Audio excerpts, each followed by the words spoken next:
नमस्कार दोस्तों, मेरा नाम है अंशुमन नायक और आप सभी का बहुत बहुत स्वागत है इंडियन डिफेंस न्यूज के डिफेंस टॉक सीरीज में, जहां पर हम रोज नए नए डिफेंस अपडेट्स के बारे में बात करते हैं। तो चलिए देर न करते हुए आज की वीडियो शुरू करते हैं।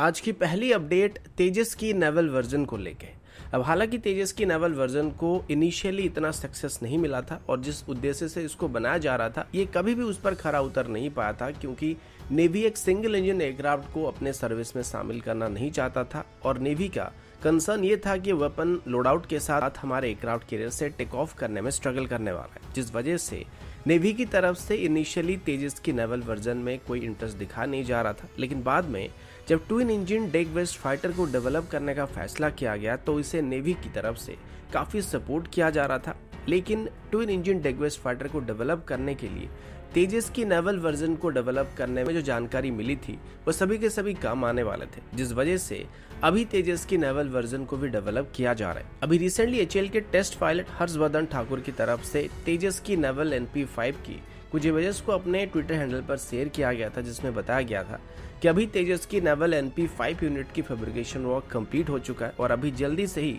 इसकी टेस्ट फ्लाइट को करने का प्लान किया जा रहा है। अब ये twin engine deck based fighter को डेवलप करने के लिए एक मेजर रोल प्ले करने वाला है, क्योंकि अभी इसे twin engine deck based fighter की एक टेक्नोलॉजी डेमोन्स्ट्रेटर के तौर पर इस्तेमाल किया जाएगा।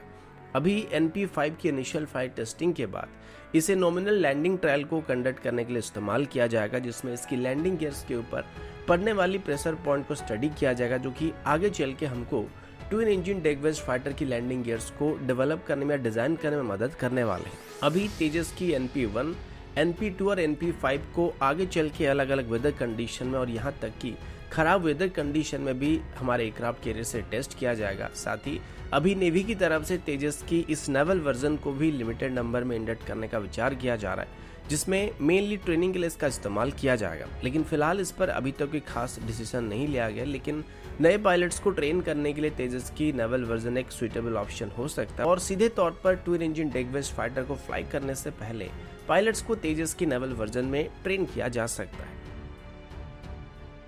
अगला अपडेट टैंक इंजन को लेके। हमारी आर्मर फ्लीट की बात करें तो हमारी लगभग सभी टैंक जो होते हैं वो रशियन ओरिजिन के हैं और अभी जैसे हालात हैं ऐसे में रशियन वेपन एक्सपोर्ट और सपोर्ट के ऊपर जितना हो सके डिपेंडेंसी को कम करने की कोशिश किया जा रहा है। और कुछ दिन पहले ही Su-30 MKI के इंजन को और डॉर्नियर एयरक्राफ्ट के इंजन को भी कम्प्लीटली इंडिजिनस तरीके से भारत में बनाने का फैसला किया जा रहा था। इसी बीच इंजन फैक्ट्री रेवाड़ी की तरफ से बताया गया कि उन्होंने अभी रिसेंटली T90 टैंक्स की इंजन को सफलता के साथ ओवरहॉल कर लिया था और इसमें रशिया की तरफ से भारत को कोई भी टेक्नोलॉजी ट्रांसफर नहीं किया गया, पर इंजन फैक्ट्री रेवाड़ी की तरफ से अपने दम पर ही इस इंजन को भारत में ओवरऑल किया गया। अब इसे वापस T90 में इंटीग्रेट करने से पहले इसको एक सीरीज ऑफ टेस्टिंग से गुजरना पड़ने वाला है और अभी महाजन फील्ड फायरिंग रेंज में इस इंजन की समर ट्रायल को कंप्लीट कर लिया गया, जिसमें इस इंजन की परफॉर्मेंस में कोई दिक्कत पाया नहीं गया था। अब इसी के साथ ही हम T90 टैंक्स की V92S2 इंजन को लोकली सर्विस और ओवरऑल कर सकते हैं और इसकी इंडिजनाइजेशन के साथ साथ हमें रशिया के ऊपर इनकी सर्विस और मेंटेनेंस की डिपेंडेंसी को रिड्यूस करने में काफी हद तक मदद मिलने वाला है। लेकिन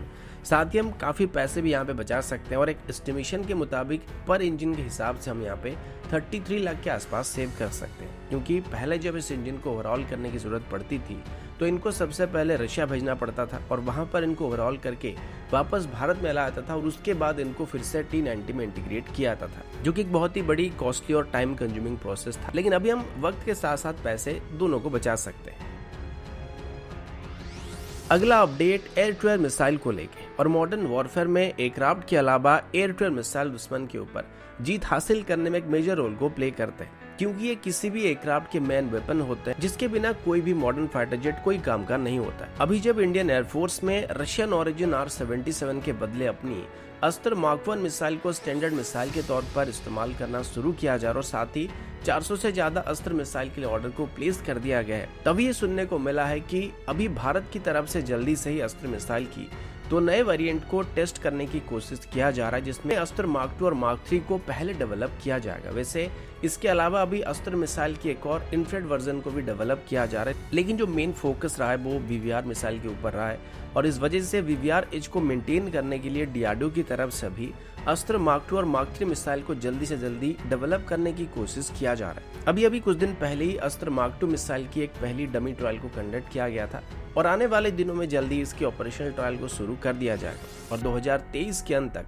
अस्त्र मार्क 2 मिसाइल को तैयार करने की कोशिश किया जा रहा है, जिसकी रेंज 160 किलोमीटर के आसपास है, उससे भी ज्यादा होने वाला है और ये हमें बोथ चाइना और पाकिस्तान के अगेंस्ट में वीवीआर एज को दिलाने वाला है, क्योंकि अभी चाइना और पाकिस्तान के पास जो सबसे बेहतरीन वीवीआर मिसाइल मौजूद है वो PL-15 मिसाइल है, जिसकी रेंज 145 किलोमीटर के आसपास बताया जाता है और हो सकता है जो चाइनीज ओरिजिनल वर्जन होगा उसकी रेंज थोड़ी ज़्यादा होगी, लेकिन ऑफिशियल वाउचर में इसको 145 किलोमीटर बताया गया था। अब इसके अलावा भारत अस्त्र मार्क 3 को भी 2024 से टेस्ट करने की कोशिश कर रहा है, जो कि एक रैमजेट पावर मिसाइल होने वाली और इसकी रेंज 300 किलोमीटर से 350 किलोमीटर तक होने वाली, जिसके आने के बाद भारत के पास बोथ पाकिस्तान और चाइना के अगेंस्ट में ह्यूज वीवीआर एडवांटेजेस मौजूद रहने वाला है और जब तक पाकिस्तान और चाइना के फाइटर जेट हमारे एयरक्राफ्ट को डिटेक्ट करेंगे उससे काफी पहले हम उनके ऊपर मिसाइल को फायर करके वहां से निकल सकते हैं।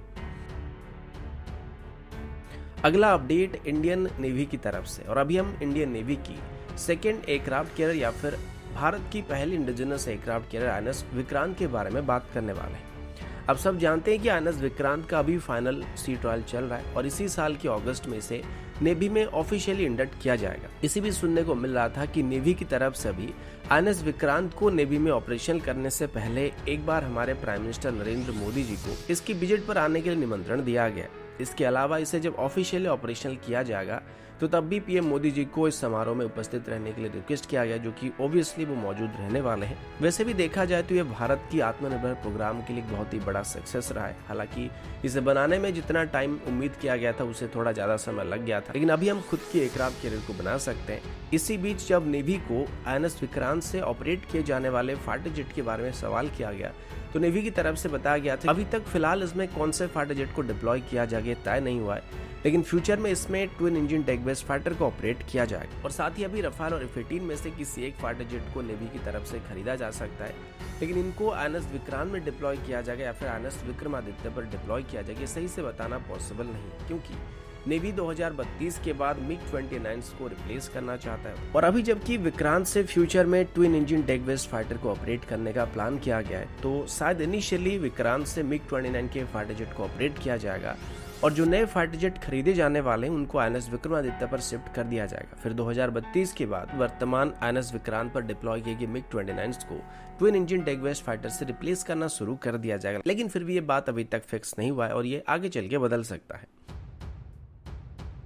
अगला अपडेट भारत और चाइना की तरफ से। पिछले कुछ दिनों से रेगुलर बेसिस पर यूएस की तरफ से भारत को चाइनीज डेवलपमेंट और डिप्लॉयमेंट को लेकर वार्निंग दिया जा रहा है। कुछ दिन पहले ही यूनाइटेड स्टेट के एक जनरल ने कहा था कि लाइन ऑफ एक्चुअल कंट्रोल में चाइना की तरफ से जो डेवलपमेंट किया जा रहा है ये चिंताजनक है और अभी यूनाइटेड स्टेट की तरफ से बताया जा रहा है कि भले ही लाइन ऑफ एक्चुअल कंट्रोल में अभी भारत और चाइना के बीच तनाव कम हो चुका है, लेकिन चाइना अभी तिब्बत रीजन में अपनी एयरफोर्स को काफी मजबूत कर रहा है और अपनी एयरफोर्स के डिप्लॉयमेंट को काफी तेज कर रहा है। एग्जाम्पल के तौर पर देखा जाए तो भारत से लगे हुए चाइना के बॉर्डर में सभी एयरवेज में मॉडर्न एयरक्राफ्ट को भी चाइना डिप्लॉय कर रहा है, जबकि कुछ साल पहले की बात करें तो यहाँ पर मोस्टली चाइना के MiG-21 की कॉपी यानी कि J-7 जैसे फाइटर जेट को डिप्लॉय किया था, लेकिन अभी चाइना अपनी हुटान एयरवेज में रेगुलर बेसिस पर मॉडर्न J-11 के साथ साथ J-20 एयरक्राफ्ट को डिप्लॉय कर रहा है और यहाँ पर अभी हार्डन शेल्टर्स को भी बनाया जा रहा है जो कि पहले यहाँ पे मौजूद नहीं था। साथ ही चाइना अभी हुटान एयरवेज के अलावा